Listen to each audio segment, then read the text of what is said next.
UPS, okay, loses the remains of a dead son, gives the mother basically $100, calls it even. Put up the picture full mass. We got some work to do here.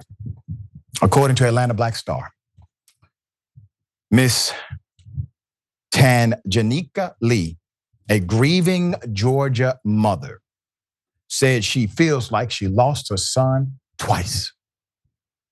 First, to a tragic drug overdose, and then to the negligence of UPS that lost his ashes during shipping.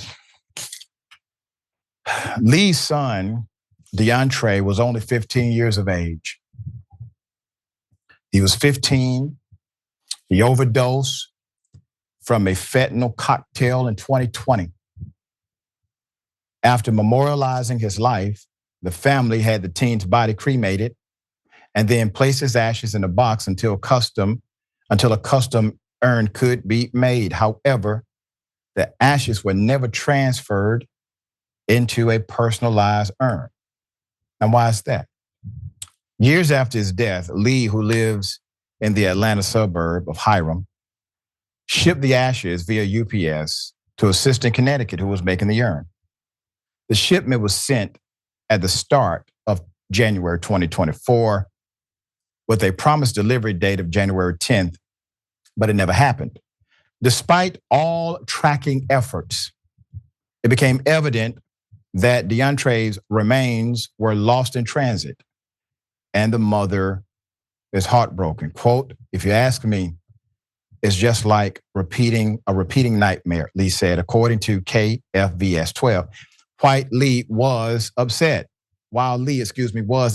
she attempted to figure out what happened to the ashes. Where are they? Calling the police, trying to open an investigation, and then filing a missing package report via UPS, returning to the facility where she mailed the package. She did everything she could. Everything. Exhausted every administrative remedy available to her. Quote, "I went inside the store and pulled cameras from January 8th. Understand the extent she's going to. And they came back out to tell me that the package actually had left their facility. And there was nothing they could do about it," Lee said. A customer service rep told the mother that her parcel was last tracked to a UPS distribution center in Connecticut. The mother said in an interview with WSB-TV that she was going to travel to the state and look for herself. Let's put it up. So Lee has taken to her Facebook to garner support from families and friends, replacing the profile picture with the UPS logo. She also posted receipts and the tracking slip, which showed something was wrong in the delivery process.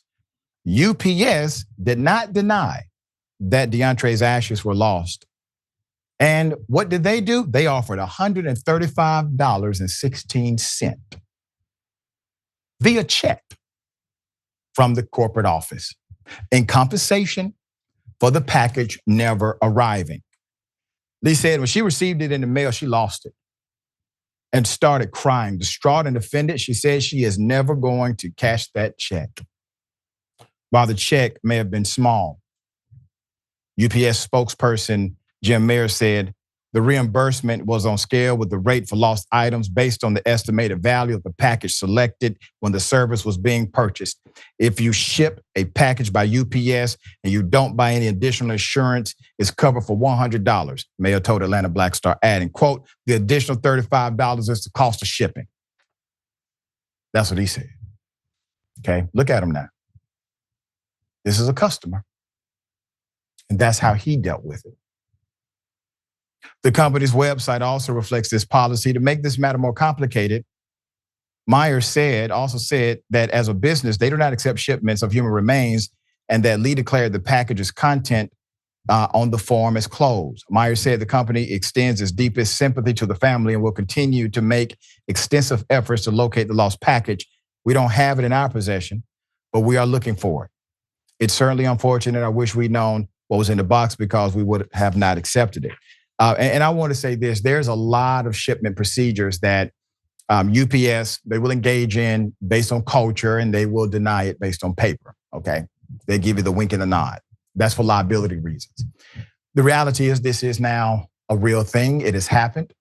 And because of this adversarial attitude about it, I wonder if somebody did figure out these were remains or ashes or not clothes and decided to arbitrarily engage in an activity unbecoming of an employee by throwing it away, destroying it. That's my, conclusion based on opinion, circumstantial stuff. I do know this.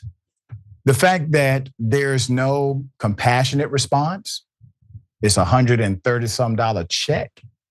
And you basically are saying, and I threw in the extra $35. I didn't have to do that, right? So that move, that response is going to cost you more in the PR fallout. And the people who will now refuse to use UPS, I'm among them.